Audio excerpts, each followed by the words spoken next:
এই পৃথিবীতে যেসব মানুষ মহান আল্লাহ তাআলা ও তার রাসূল সাল্লাল্লাহু আলাইহি ওয়াসাল্লামের প্রতি পরিপূর্ণভাবে বিশ্বাস স্থাপন করে কোরআন ও সুন্নাহ অনুযায়ী নিজ নিজ জীবন পরিচালনা করে থাকে এবং নিজ নিজ নফসে আম্মারা ও চক্রান্তকারী শয়তানের কুচক্রান্ত হতে বেঁচে থাকার জন্য সাধ্য অনুযায়ী চেষ্টা করে থাকে এবং আল্লাহ ও রাসূলের নির্দেশ মোতাবেক ইবাদত বন্দেগী করে থাকে, সে সব মুত্তাকি পরহেজগার মানুষের জন্য পরম দয়াময় রব্বুল আলামিন তাদের পরকালের চিরস্থায়ী জীবনের সুখ শান্তি ও আনন্দ উপভোগের জন্য একটি বাসস্থানের ব্যবস্থা করে রেখেছেন, আর এর নামই হচ্ছে বেহেশত। উক্ত বেহেশতের রূপ ও সৌন্দর্যের বর্ণনা দেয়া মানুষের শক্তির বাইরে। সেখানে অনন্তকালের জন্য সর্বদা বসন্ত বিরাজমান, তার সর্বত্র শুধু শান্তি আর সুখের তরঙ্গমালার ঢেউ খেলতেছে। সেখানে সুখ শান্তি ও ভোগবিলাসের সর্বপ্রকার সামগ্রী প্রচুর ও পর্যাপ্ত পরিমাণে বর্তমান রয়েছে। সেখানে দুঃখ দৈন্য দশা অভাব অভিযোগ বা অশান্তির লেশমাত্র তালাশ করে পাওয়া যাবে না। সেখানকার ভোগবিলাসের সামগ্রীসমূহ ভোগ করার পরেও এর কোনো কমতি থাকবে না, উহা অফুরন্ত। এর সর্বত্র হাজারো লাখো পাখির মন মাতানো গানের সুরে বেহেশতের আকাশ বাতাস মুখরিত থাকবে। এর প্রস্ফুটিত ফুলের সুরভিত সৌরভে আকৃষ্ট হয়ে লাখো ভ্রমরের দল গুনগুন রবে গান গেয়ে প্রেম ভিক্ষায় আহ্লাদিত হতে থাকবে। এর মধ্যে কোথাও সুমিষ্ট পানির ও শুভ্র মধুময় দুধের ঝর্ণা প্রবাহিত হতে থাকবে। আবার কখনো দেখা যাবে যে বেহেশতিগণ গোল টেবিলে বৈঠক করে বন্ধুবান্ধব সহকারে শরাবের মজলিস বসিয়েছে। তাদের চতুর্পাশে শত সহস্র খাদেম ও গেলমানগণ পেয়ালা এবং তস্তুরি হাতে দণ্ডমান থাকবে। আবার কোনো কোনো বেহেশতি লোক স্বর্ণ রৌপ্য খচিত ইয়াকুত পাথরের তৈরি পালঙ্কে এলায়িতভাবে উপবেশন করে আমিরি হালতে আমোদ প্রমোদে মত্ত থাকবে।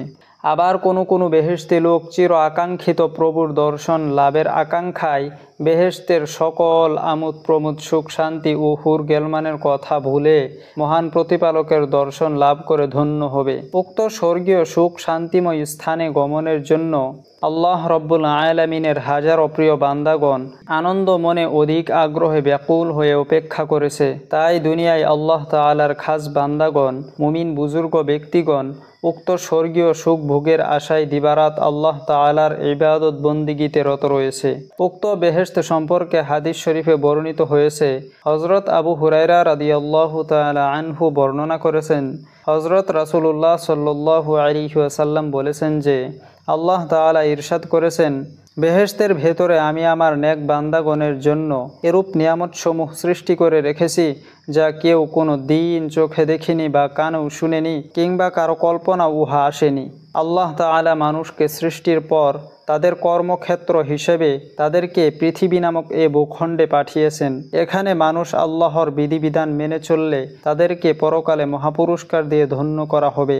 এরই নাম হচ্ছে জান্নাত বা বেহেশত। ব্যাপক অর্থে যারা দুনিয়ার জীবনে আল্লাহর উপর ঈমান এনেছে এবং আমলে সালেহ করেছে, আল্লাহ এবং তার রাসূলের বিধান অনুযায়ী নিজের জীবন গঠন করেছে এবং বিধান অনুযায়ী আমল করেছে, আর যারা আল্লাহর পথে জান মাল দিয়ে জিহাদ করেছে শুধুমাত্র আল্লাহর সন্তুষ্টির লাভের আশায়, তারাই প্রকৃত ঈমানদার।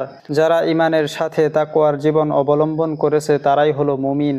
আল্লাহর এই মুমিন বান্দারা পরকালে মহাশান্তিময় স্থান জান্নাত লাভ করবে। সুবহানাল্লাহ।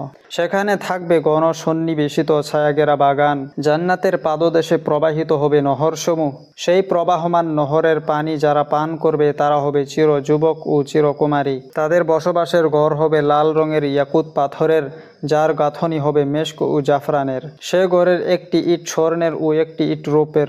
জান্নাতবাসী লোকেরা সবুজ রেশমের বস্ত্র দ্বারা আবৃত থাকবে। এক একজনকে এক একটি সিংহাসনে উপবেশন করানো হবে। তাদের পানপাত্র সোনার ও রূপার দ্বারা তৈরি হবে। সেখানে কোনো প্রকার অশান্তি থাকবে না। সেখানে থাকবে প্রচুর পরিমাণে ফলমূল, যা দেখতে দুনিয়ার ফলের মতোই, কিন্তু তার স্বাদ ও গন্ধ হবে ভিন্ন রকমের। সেখানে পাখির গোশত ও পানপাত্র ভরা সোরা নিয়ে বালকেরা দৌড়াদৌড়ি করবে। যার যা ইচ্ছা তাই গ্রহণ করতে পারবে। জান্নাতে থাকবে চির সুন্দরী রমণীগণ, যাদেরকে কোনো দিন কোনো মানুষ বা ফিরিস্তা স্পর্শ করে নাই। জান্নাতবাসী লোকেরা তাদেরকে স্ত্রী হিসেবে গ্রহণ করবে। তাদের পালনকর্তার কাছে রয়েছে তাদের প্রতিদান চিরকাল বসবাসের জান্নাত। তার তল দেশে নির্ঝরিণী প্রবাহিত। তারা সেখানে থাকবে অনন্তকাল। আল্লাহ তাদের প্রতি সন্তুষ্ট এবং তারা আল্লাহর প্রতি সন্তুষ্ট। সন্তুষ্ট। এটা তার জন্যে যে তার পালনকর্তাকে ভয় করে। হযরত আবু হুরায়রা রাদিয়াল্লাহু তাআলা আনহু বলেন, আমি জিজ্ঞেস করলাম, হে আল্লাহর রাসূল, বেহেশত কি দিয়ে নির্মাণ করা হয়েছে? প্রত্যুত্তরে রাসূলুল্লাহ সাল্লাল্লাহু আলাইহি ওয়াসাল্লাম বললেন, একটি স্বর্ণের ইট এবং একটি রৌপ্যের ইট, এবং এর গাঁথনি মশলা হচ্ছে সুগন্ধি মেশক, আর কঙ্কর হচ্ছে মণিমুক্তা ও ইয়াকুত পাথর, আর তার মাটি হচ্ছে জাফরান। যে ব্যক্তি বেহেশতে প্রবেশ করবে সে সর্বদাই অফুরন্ত নিয়ামতের মধ্যে জীবন যাপন করবে। সে কখনো কোনো কিছুর অভাব বোধ করবে না, চিরকাল সেথায় অবস্থান করবে, কখনো তার মৃত্যু ঘটবে না। বেহেশতীদের কাপড় কখনো পুরান হবে না এবং তাদের যৌবনও কখনো বিনষ্ট হবে না। হযরত আবু সাঈদ খুদরি রাদিয়াল্লাহু তাআলা আনহু বলেন, রাসূলুল্লাহ সাল্লাল্লাহু আলাইহি ওয়াসাল্লাম বলেছেন, বেহেশতে 100 দরজা রয়েছে। সেসব দরজার কোনো একটিতে যদি সমস্ত সৃষ্টি জগৎ রাখা হয় তাহলে তা সবাই রাখা যাবে। হযরত ওয়াহাব রাদিয়াল্লাহু তাআলা আনহু বলেছেন, আল্লাহ তাআলা তার ইচ্ছা অনুযায়ী যথা সময় বেহেশত তৈরি করেছেন। ভূমণ্ডল ও নভূমণ্ডলের বিস্তৃতি হিসেবে এর প্রশস্ততা নির্ধারণ করেছেন। এর দৈর্ঘ্য সম্পর্কে কেউই জানে না। রোজ কিয়ামতের পরে এর দৈর্ঘ্যের বিস্তৃতি আরও বৃদ্ধি করবেন, যাতে বেহেশতীগণ এর মধ্যে মহানন্দে বসবাস করতে পারে। এর ভিতরে কুলকুল রবে অজস্র স্রোত দ্বারা প্রবাহিত হবে। বৃক্ষরাজির ফল ফলাদি নাগালের ভিতরে জ্বলন্ত অবস্থায় থাকবে, যাতে বেহেশতীগণ নিজ ইচ্ছামতো ভক্ষণ করতে সমর্থ হয়। বেহেশতের প্রশস্ততা সম্পর্কে আল্লাহ তাআলা সূরা আল ইমরানের মধ্যে ঘোষণা করেছেন, স্বীয় প্রতিপালকের ক্ষমা এবং এমনি বেহেশতের দিকে শীঘ্র করে ধাবিত হও যার প্রশস্ততা আকাশ ও পৃথিবীর প্রশস্ততার সমান, মুত্তাকিনদের জন্য তৈরি হয়েছে। আসলে বেহেশত এমনই একটি প্রশস্ত স্থান যার বিষয়ে ধারণা করা কোনোভাবেই সম্ভব নয়। তবে নিতান্ত সাধারণ বেহেশতের পাওনার পরিমাণ দ্বারা এর সম্পর্কে কিছুটা ধারণা সৃষ্টি হওয়া সম্ভবপর হতে পারে। আর তা হলো, মহান আল্লাহর এই দুনিয়ার সমান 10 দুনিয়া প্রদান করা হবে। তোমরা তোমাদের পালনকর্তার ক্ষমা এবং এমন জান্নাতের দিকে ছুটে যাও যার সীমানা হচ্ছে আসমান ও জমিন ব্যাপিয়া, যা তৈরি করা হয়েছে মুত্তাকীদের জন্যে, যারা সচ্ছলতায় ও অভাবের সময় ব্যয় করে, যারা নিজেদের রাগকে সংবরণ করে আর মানুষের প্রতি ক্ষমা প্রদর্শন করে। প্রকৃতপক্ষে আল্লাহ তাআলা সৎকর্মশীল দিগকেই ভালোবাসেন। তোমরা সম্মুখে ধাবিত হও তোমাদের পালনকর্তার ক্ষমা ও সেই জান্নাতের দিকে যা আকাশ ও পৃথিবীর মতো প্রশস্ত। এটা প্রস্তুত করা হয়েছে আল্লাহ ও তার রাসূলগণের প্রতি বিশ্বাস স্থাপনকারীদের জন্য। এটা মহান আল্লাহর অনুগ্রহ, তিনি যাকে ইচ্ছা এটা দান করবেন। আল্লাহ মহান কৃপার অধিকারী। বেহেশতে অবস্থানকালে বেহেশতবাসীগণ পরস্পরে তাদের পূর্বেকার জীবনের বিভিন্ন ঘটনাবলী ও কাহিনীসমূহ, অর্থাৎ দুনিয়ার জিন্দিগির বিভিন্ন বিষয় সম্পর্কে পরস্পরের মাঝে আলোচনা করবে। এই বিষয়ে আল্লাহ তাআলা কুরআন শরীফে সূরা সফফাতের মধ্যে বলেছেন, যখন তারা অর্থাৎ বেহেশতীগণ একই বৈঠকে বসবে তখন তারা পরস্পরের সামনাসামনি হয়ে একে অন্যের সাথে কথাবার্তায় লিপ্ত হবে। তাদের ভেতরে একজন বলবে, দুনিয়ায় আমার পরিচিত এক ব্যক্তি ছিল, সে অত্যাধিক বিস্মিতভাবে আমাকে বলতো, কি হে, তুমিও কিয়ামত বিশ্বাসকারীদের মধ্যে একজন নাকি? আমরা যখন মৃত্যুপ্রাপ্ত হব এবং যখন আমরা মৃত্তিকা ও হাড্ডিতে পরিণত হব তখন কি আমরা আমাদের কর্মফল ভোগ করব নাকি? সে তারপর পুনরায় বলবে, তুমি সেই লোকটিকে দুজখের মধ্যে তাকায় দেখবে কি? তারপর সে নিজেই তাকায় দেখবে, বাস্তবিক পক্ষে সে দেখতে পাবে সেই লোকটি দুজখের মধ্যে রয়েছে। কোরআন শরীফ সূরা তুরের মধ্যে আল্লাহ তাআলা ইরশাদ করেছেন, তারা পরস্পর সামনাসামনি হয়ে কথাবার্তা বলবে। তারা বলবে, আমরা আমাদের দুনিয়াবি আবাসস্থানে থেকে পরিণামকে অত্যাধিক ভয় করে চলেছিলাম, অতএব আল্লাহ তাআলা আমাদের উপর রহমত করেছেন এবং আমাদেরকে দুজখের শাস্তি হতে মাফ করেছেন। দুনিয়ায় বসে আমরা আল্লাহর দরবারে শুধু প্রার্থনা করেছিলাম, আসলে আল্লাহ অতি বৃহৎ রহমকারী ও দয়াশীল। জান্নাতবাসীরা জাহান্নামীদের ডেকে বলবে, আমরা আমাদের প্রতিপালক আমাদের সাথে যে ওয়াদা করেছিলেন তা আমরা সত্য পেয়েছি, অতএব তোমরাও কি তোমাদের প্রতিপালকের ওয়াদা সত্য পেয়েছ?